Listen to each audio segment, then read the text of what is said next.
उस्मानाबाद लोकसभेसाठी ओमराजे निंबाळकर यांना महाविकास आघाडीकडून अधिकृतपणे उमेदवारी जाहीर करण्यात आली आहे।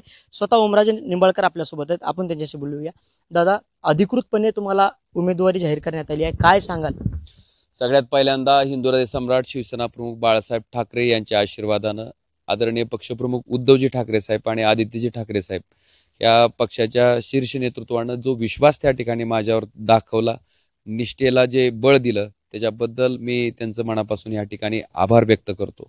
आणि सगळ्यात महत्त्वाचं, महाराष्ट्राच्या विधानसभेत आणि देशाच्या लोकसभेत शिवसेना ह्या 4 अक्षरांमुळे आम्ही त्या ठिकाणी जाऊ शकलो, त्याची जाणीव आम्हाला आहे।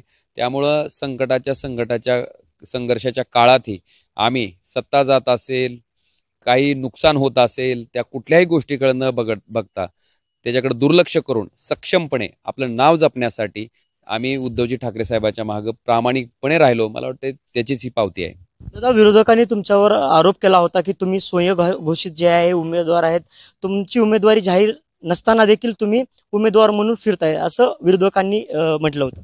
त्यांनी कुठून पंचांग घेऊन बघितलं होतं का माझी उमेदवारी? मला वाटतंय एखाद्या दारुड्या माणसानं प्रचंड दारूच्या नशेत येऊन व्यसनमुक्तीवर व्याख्यान सांगावं, हे जितकं हास्यास्पद आहे तितकंच त्यांचं हे वक्तव्य हास्यास्पद आहे। मला आपल्या माध्यमातून सांगायचं आहे की मी 5 वर्ष झालं ह्या विभागाचा खासदार म्हणून इथल्या मायबाप जनतेच्या आशीर्वादावर त्या ठिकाणी काम करतोय। आणि त्यांच्या आशीर्वादामुळं ज्यावेळेस मी 2019ची निवडणूक लढवली, त्यावेळेस त्यांना स्पष्टपणे सांगितलं होतं की हा तुमचा खासदार फक्त उमेदवारीपुरता, निवडणुकीपुरता, प्रचारापुरताच न दिसता तुमच्या कुटुंबातल्या सदस्याप्रमाणे तुम्ही समजून मला मतदान करा, त्या सदस्याप्रमाणेच मी 5 वर्ष तुमचे हक्कानं कामं करीन। मला वाटतं हा जो काही शब्द मी त्या ठिकाणी दिला होता, मी तंतोतंत पाळलाय। माझा कुठलाही वैयक्तिक कारखाना नाही, व्यवसाय नाही किंवा शिक्षण संस्था नाहीत, किंवा मी प्रतिष्ठेसाठी म्हणून राजकारण करत नाही। मी 100% त्या लोकांचं भवितव्य आपल्या हातात आहे, त्यांची जबाबदारी आपल्या हातात आहे असं समजून त्या ठिकाणी माझं राजकारण करतो।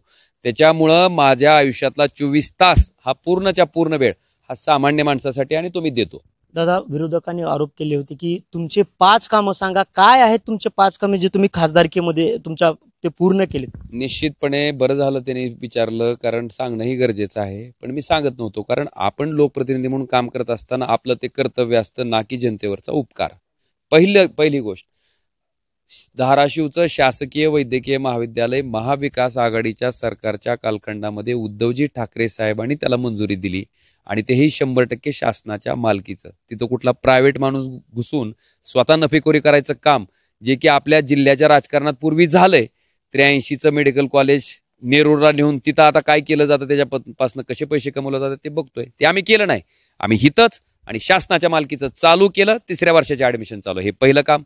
नंबर 2, आपण जर बघितलं असेल तर इथलं विद्युत बळकटीकरणासाठी खूप लक्ष देणं गरजेचं आहे। लाईटच्या बाबतीत शेतकऱ्याच्या प्रचंड तक्रारी होत्या, त्याच्यामुळं RDSS नावाची केंद्र सरकारची योजना आहे, याच्यामधनं 1303 कोटी 70 लक्ष इतक्या रुपयाचे 40 नवीन सबस्टेशन धाराशिव जिल्ह्यामध्ये त्या ठिकाणी उभारले जाणार आहेत। जे सबस्टेशन आहेत त्या सबस्टेशनला 38 नवीन ट्रान्सफॉर्मर ॲडिशनल 38 ठिकाणी त्या ठिकाणी उभारले जाणार आहेत। शेतकरी एक ट्रान्सफॉर्मर करण्यासाठी लोकप्रतिनिधीचे उमरे झिजत होता। जवळपास 2250 नवीन ट्रान्सफॉर्मर जिल्ह्यातल्या शेतकऱ्यांसाठी त्यांच्या शेतात या योजनेच्या माध्यमातून उभा केले जाणार आहेत।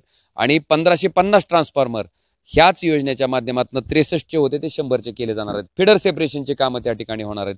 त्यामुळं विद्युत क्षेत्रातल्या सगळ्या इन्फ्रास्ट्रक्चरल डेव्हलपमेंटला गती येऊन पुढच्या 2 वर्षाच्या कालखंडामध्ये कसल्याही प्रकारची लाईटची अडचण शेतकऱ्यांच्या बाबतीत राहणार नाही, ह्याची दक्षता त्यांचा खासदार म्हणून RDSS या योजनेचा अध्यक्ष म्हणून मी घेतलेली आहे।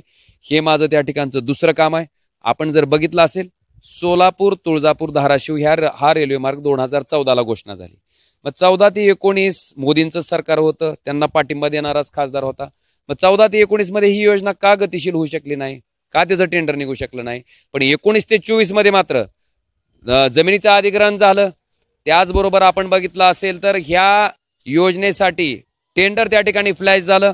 धाराशिवच्या रेल्वे स्थानकाची अवस्था आपण बघितली। त्याचबरोबर पनवेल नांदेड गाडीला स्टॉपेज बार्शीला पाहिजे होतं, ते आपण मिळवून दिलं। मला वाटतं हे माझं 3रं काम। आणि 4थं, इथल्या पाणी प्रश्नाच्या दृष्टीनं कृष्णा मराठवाडा सिंचन प्रकल्प ज्या 21 TMC पाण्याच्या बाबतीत आपण बोलतो, त्याच्यात धाटणीचा बॅरेज बांधून 15 वर्ष झाली, रामदारा तलाव बांधून 15 वर्ष झाले, पण रामदारा तलावापासून धाटणीचे बॅरेज बांधेपर्यंत मधलं जे काम होतं ते मात्र प्राधान्यक्रमात नव्हतं आणि ते फडणवीस सरकारच्या काळात सुद्धा नव्हतं. ते काम प्राधान्यक्रमात घ्यायचं काम मी आणि इथले आमदार कैलास पाटील साहेब आम्ही दोघांनी महाविकास आघाडीच्या सरकारच्या कालखंडामध्ये केलं. म्हणजे सायकलचं मागचं टायर पुढचं टायर तयार आहे, पण सायकल चालण्यासाठी जे मधलं सगळं लागतंय ज्याच्यावर पॅन्डल आणि चेन चढून आपण सायकल चालवू शकतो, ते महाविकास आघाडीच्या सरकारच्या काळामध्ये प्राधान्यक्रमात घेतलं, जयंत पाटील साहेबांनी घेतलं आणि त्याच्यासाठी आवश्यक असणारे जे 1800 कोटी रुपयाची तरतूद होती अर्थसंकल्पातली, तीही महाविकास आघाडीच्या सरकारच्या काळामध्ये झाले, ज्याच्यामुळे ते पाणी येताना आपल्याला दृष्टिक्षेपात दिसतंय. ही 4 आणि 5वं ADIP योजनेच्या अंतर्गत आलिमकोच्या अंतर्गत ज्याची संस्था 72ला स्थापन झाली, पण 76 पासून यांनी वाटप चालू केलं अपंग बांधवासाठी साहित्याचं. हे साहित्याचं वाटप करण्यासाठी 2019 उजडावं लागलं, मला खासदार व्हावं लागलं आणि त्याच्या माध्यमातून 4.5 कोटी रुपयाच्या काण्याच्या मशीन असतील, कृत्रिम अवयव असतील, 3 चाकी त्या ठिकाणी सायकल असेल, इलेक्ट्रिक सायकल असेल, ब्रेल लिपीतलं साहित्य असेल, अंध व्यक्तीला शिक्षणासाठी स्मार्टफोन असेल, मला वाटतं स्मार्ट स्टिक असेल, ह्या सगळ्याच्या सगळ्या वस्तू आपण ADIP आलिमकोच्या माध्यमातून माझ्या भागातल्या दिव्यांग बांधवांना जवळपास 4.5 कोटी रुपयाचं साहित्य 1 पैसाही त्यांचा खर्च न करता मला देता आलं. हे करत असताना हे माझं कर्तव्य समजून मी करतोय, कारण ही सगळा जो काही निधी आहे तो टॅक्सच्या रूपानं लोकांकडनं GSTच्या रूपानं गोळा केलेला असतो. त्यामुळे ह्या पैशावर अधिकार कोणाचा आहे? जनतेचा आहे. आणि इथल्या खासदारांनी, इथल्या आमदारांनी, मुख्यमंत्र्यांनी, पंतप्रधानांनी, कोणी का असे ना, आपण विश्वस्त म्हणून तिथं बसलोय आणि जनतेचा पैसा त्यांच्याकडनं टॅक्सच्या रूपानं गोळा करायचा आणि त्यांच्या विकास कामावर खर्च करायचा. मला वाटतं ह्याच्यामध्ये उपकाराची भावना असता कामा नये, ह्याच्यामध्ये कर्तव्याची भावना असली पाहिजे. आणि त्याच भूमिकेतनं मी कधी सांगत नव्हतो, म्हणून त्याला वाटलं की बहुधा ह्याने काही केलं नाही. ही फक्त 5 सांगितलीत, अजून सांगायला मला बऱ्याचशा गोष्टी आहेत, सांगता येतील, पण त्यात माझी वेळ घालवू इच्छित नाही. कारण मी जर एका शेतकऱ्याची गाय आजारी पडली म्हणून जर इतका लक्ष देत असेल, तर ह्या जिल्ह्यातल्या सामान्य लोकांच्या भवितव्यासाठी ज्या गोष्टी आवश्यक आहेत, ज्या त्यांच्या भवितव्यावर परिणाम टाकणार आहेत, त्याच्या बाबतीत माझ्याकडनं दुर्लक्ष होणार नाही. दादा, ज्या बाळासाहेब ठाकरे यांनी तुमचा प्रवेश घेतला, त्यानंतर तुम्हाला विधानसभेचं तिकीट मिळालं 2009ला, तुम्ही निवडून देखील आलात. त्यानंतर 2014ला देखील तुम्ही खासदार 19ला खासदार म्हणून निवडून आलात. हे शिवसेनेनं जे दिलंय, त्यामुळे आता कुठेतरी बाळासाहेब ठाकरे यांची आठवण येते का? त्याचबरोबर तुमचे वडील राजेसाहेब देखील हयात नाही, त्या दोघांची आठवण येते दादा? निश्चित. मुळात माझ्या राजकारणाची सुरुवातच मला वाटतंय माझ्या वडिलांच्या ज्या पद्धतीनं त्यांना संपवलं गेलं, ज्या पद्धतीनं राजकीय हव्यासापोटी किंवा आपल्याला राजकारणातला प्रतिस्पर्धी नको ह्या भावनेतनं त्यांची गोळ्या झाडून हत्या करण्यात आली होती. आणि त्याच दिवशी मी प्रवेश राजकारणातला माझा ह्याच कारणासाठी आहे की एक जरी पवनराजे तुम्ही संपवले असतील तर त्याच ताकदीचा दुसरा पवनराजे सामान्य लोकांच्या आशीर्वादानं मी तयार करीन, ही शपथ घेऊन मी बाहेर पडलो होतो. आणि मला वाटतं सामान्य लोकांच्या आशीर्वादावर, इथल्या गोरगरीब जनतेच्या आशीर्वादावर आणि माझे वडील कैलासवासी पवनराजे निंबाळकर साहेबांचं जे काम होतं, त्या कामाची शिदोरी होती, ह्या ताकदीच्या जोरावर मला वाटतंय माझा पुढचा मार्ग जर सुकर कोणी केला असेल तर ते हिंदुहृदय सम्राट शिवसेना प्रमुख बाळासाहेब ठाकरे, पक्षप्रमुख उद्धवजी ठाकरे. मला वाटतं त्यांचं योगदान आणि कैलासवासी पवनराजे निंबाळकर साहेबांचं नाव माझ्या आयुष्यात कधीही वेगळं होऊ शकत नाही आणि त्यांचे उपकार कधी विसरू शकत नाही. आता भावनिक झाला, डोळ्यात पाणी दिसते. नाही, कसं आहे, माणसातला आयुष्यात कुठलीही गोष्ट काही साध्य करता येईल, मिळवता येईल, पण मला वाटतं स्वतःचा वडील म्हणून जो मायेचा हात असतो किंवा त्यांनी असल्याची जी जाणीव असते, मला वाटतं ती कधीही कुणाच्या माध्यमातून भरून येऊ शकत नाही, कुठल्याही कामातनं भरून येऊ शकत नाही. त्याच्यासाठी तेच लागतात. कारण मी स्वतः एका मुलाचा बाप झाल्याच्या नंतर माझ्या लक्षात आलं की वडिलांचं मुलाच्या प्रती काय प्रेम असतं. दुर्दैवानं मला वाटतंय मला ते फार काळ मिळालं नाही, दुर्दैव आहे माझं, पण निश्चित त्यांची स्वप्न पूर्ण करण्यासाठी मी ताकदीनं बाहेर आहे.